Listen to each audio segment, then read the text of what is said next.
अस्सलाम वालेकुम मेरे पाकिस्तानियों, मुझे आपसे एक क्वेश्चन करना है कि क्या आप जानते हैं कि हम एक मकरूज कौम हैं और हमारे ऊपर 100 बिलियन डॉलर से ज़्यादा के कर्जे हैं, और ये कर्जे हमने कैसे उतारने हैं और किसने उतारने हैं? ये कर्जे हमने और हमारी आने वाली नस्लों ने उतारने हैं। ये कर्जे हमने महंगाई की सूरत में उतारने हैं। माशी सतह पर अगर महंगाई को देखा जाए तो पाकिस्तान में महंगाई अपनी बुलंद तरीन सतह पर है। इसके अलावा डॉलर्स को भी पर लगे हुए हैं।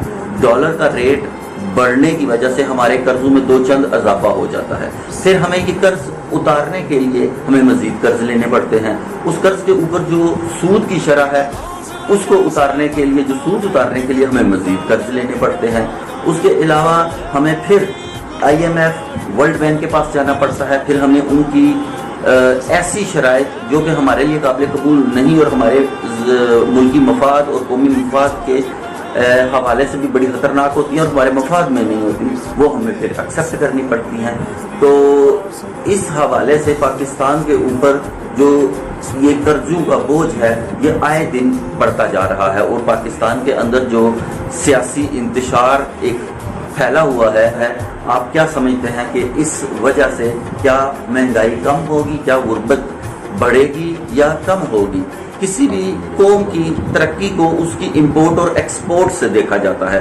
जो कौमें ज़्यादा एक्सपोर्ट करती हैं वो ज़्यादा खुशहाल होती है, क्योंकि वो ज़्यादा मतलब उस मुल्क के अंदर कारखाने होते हैं, उस मुल्क के अंदर इंडस्ट्री होती है, वो अपनी प्रोडक्शन करती है, उसके मंसूबे इस कदर होते हैं, इस नोयत के होते हैं कि वो बैरून ममालिक में जाकर भी सरमायाकारी करते हैं। लेकिन हमारे तो ऐसे नहीं है। हमारी तो 70% जो हमारी इकॉनमी का इन्हिसार है वो हम इंपोर्ट करते हैं, जिसकी वजह से पाकिस्तान को बड़ा नुकसान होता है। और पाकिस्तान का जो एक्सपोर्ट है वो तो 28 से 30% है, और उसकी भी जो बड़ी मार्केट है वो या तो यूरोप है और या फिर अमेरिका।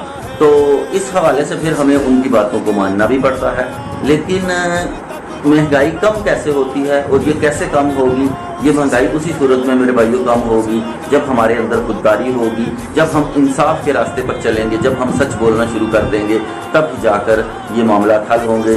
अगर मुल्क के अंदर इसी तरह से इंतशार कायम रहेगा और ऐसे ही सारी सियासी जमातें मिलकर एक दूसरे की लेग पुलिंग करते रहेंगे और हमारे अदलिया के भी जैसे फैसले आते हैं वो भी हमारे सामने हैं, अगर इंसाफ का मेयार यही रहा जो कि हम 130वें नंबर पर दुनिया के इंसाफ में आते हैं, तो फिर हालात बड़े ख़राब हैं। जमहूरियत का एक असूल है कि जमहूरियत अवाम से होती है, अवाम के ज़रिए से होती है और अवाम के लिए होती है। जब तक अवाम ठीक नहीं होगी तब तक ये मुल्क ठीक नहीं हो सकता। और अवाम को ठीक होने के लिए पर्सनली हर एक शख्स को अपने आप को ठीक करना पड़ेगा, सच का साथ देना पड़ेगा। आप जिस भी पार्टी से तल्लुक़ रखते हो, जिस भी नज़रिए से तल्लुक़ रखते हो, लेकिन याद रखना कि आप अपने मुल्क के बारे में सोचें, आप अपने मुल्क के मफाद के बारे में सोचें और उस लिए अपने ज़मीर के मुताबिक फैसला करें और हक़ और सच का साथ दें। अगर आप हक़ और सच का साथ देंगे तो अल्लाह आपको अपना दोस्त रखेगा, और जो अल्लाह पर यकीन रखते हैं तो अल्लाह उनकी मदद करता है। और ये हम जिस क्राइसिस से गुजर रहे हैं, अगर हमने अपने हालात को दुरुस्त करने की कोशिश ना की तो खुदा न खास्ता हम गुलामी की तरफ चले जाएंगे। और वैसे भी हमारा एक बड़ा सिस्टम जो है वो गुलामी का ज़हनी तौर पर शिकार है। लेकिन अब अवाम को अपने अंदर ये शऊर पैदा करना होगा और कोशिश करनी होगी कि इस इख्तिलाफ को जितना पॉसिबल हो सके इसको कम करने की कोशिश अगर हम कर सकते हैं तो हमें करनी चाहिए, और हम कर सकते हैं। सिर्फ अपने अंदर यकीन पैदा करें, यकीन माने कि हम कर सकते हैं। और याद रखें, अगर आपने ये काम ना किया तो ये जो कर्जे बढ़ रहे हैं तो ये हमने उतारने हैं, हमारी आने वाली नस्लों ने उतारने हैं, ये इन सियासतदानों ने नहीं उतारने हैं। और ये जो फॉर एग्जांपल इंतशार मुल्क में फैला हुआ है और हिस्ब इख्तिलाफ जो है, आप समझते हैं कि इसके पास कोई प्लान है, तो ऐसा भी नहीं है। आप आने वाले दिनों में आपको पता चल जाएगा कि मुल्क के क्या हालात होंगे।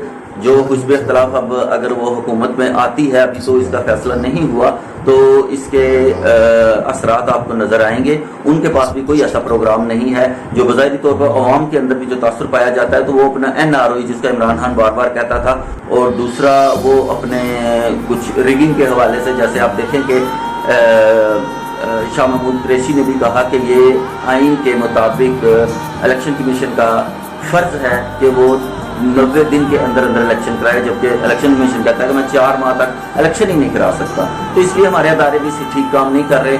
तो अगर वो ठीक काम नहीं कर रहे तो कम से कम हमें सोचना चाहिए और हमें ठीक काम करने के लिए कोशिश करनी चाहिए। यही मेरा एक आपसे क्वेश्चन था।